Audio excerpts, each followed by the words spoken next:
Teach English as a Foreign Language Academy, that's TEFL, the vast majority of South Africans with tertiary education do not believe the current administration is doing enough to boost local career opportunities. The main causes of dissatisfaction appear to be nepotism, corruption, and a lack of investment in infrastructure and adequate working conditions.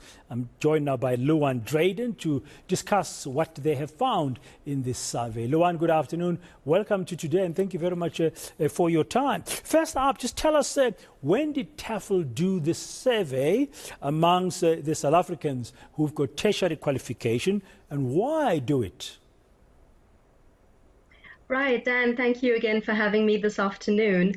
To answer your question, the poll, well, it was an online poll, and it was conducted between the 14th and 18th of September in 2023, this year, so very recent. And all the respondents were, over 900 of them, were alumni of the TEFL Academy, the company I represent. So yes, this is all quite recent that this was conducted.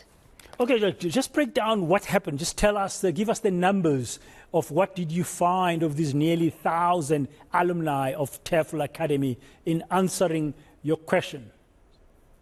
Absolutely. So Dan, the main question in the survey was, do you think the current government is doing enough to improve employment opportunities? So quite an intense and loaded question. And out of the 969 South African graduates with tertiary level qualifications, 96.7% answered no to the question. So the sentiment on the ground, unfortunately, is very much one of negativity.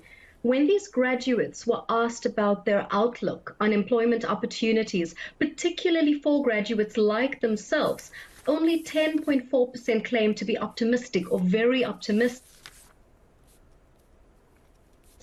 compared to the others who were feeling pessimistic or very pessimistic. And as unpleasant as these findings are, these are our young speaking their truth. And yeah, those were the core numbers that we got from the survey. Yeah, someone will say not surprising because we know of the high unemployment rate, and now we hear this is confirmation that many graduates are sitting at home doing nothing. Yeah, they're feeling pessimistic, and these are job seekers. So these are students who have now got the qualification, they've put in the work, they've put in the time, and now they're searching for positions, but they're not finding the work. So we've got two situations here. We've got unemployment and we've got underemployment. So obviously the latter refers to students who are maybe finding work, but not quite the work to match their skill set, not finding the hours that they require, or they're finding jobs that are below their skill set. And that's what we're dealing with, and that's what they're sitting with. And I can just imagine for them how frustrating that all is.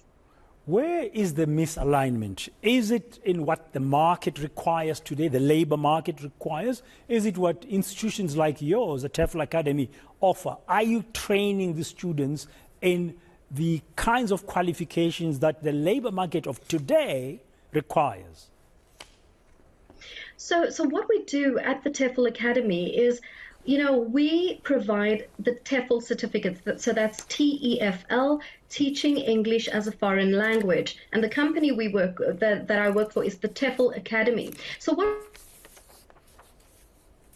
we do is we provide students with that certificate to teach overseas. So basically it's an investment in your education and in your skills. You upskill yourself. So what's happening here is that it gives students struggling to find work in their own or their original field of study to add those transferable skills to their CVs, earn money in the process. Some of them keep this career going forever.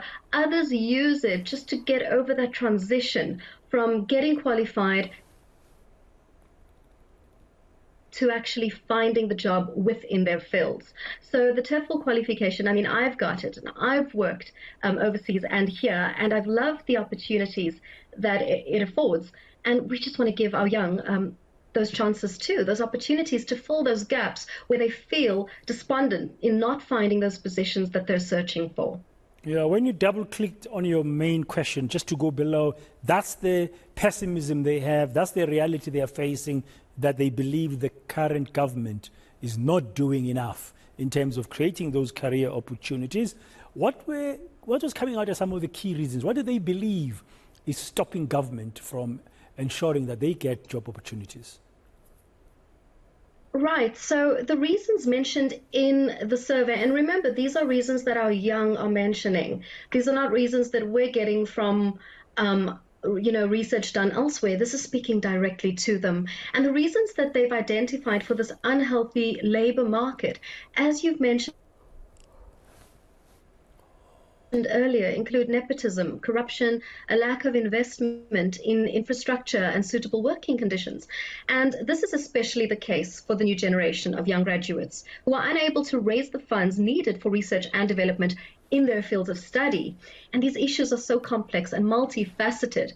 So I think it's really, really difficult to come up with one perfect solution on a macro level. And that's why I said to you, we've sort of got in there, jumped into the market, and on a smaller scale, provide these qualifications just to give them that bridge, to get over that gap. And as mentioned, some of them stay and keep the career going forever, while others do use it just to bridge the gap. But yes, those are the key words that they mention in the survey. It's disturbing, but it's there. Thank you very much for your time this afternoon. That's Luan Dreyden.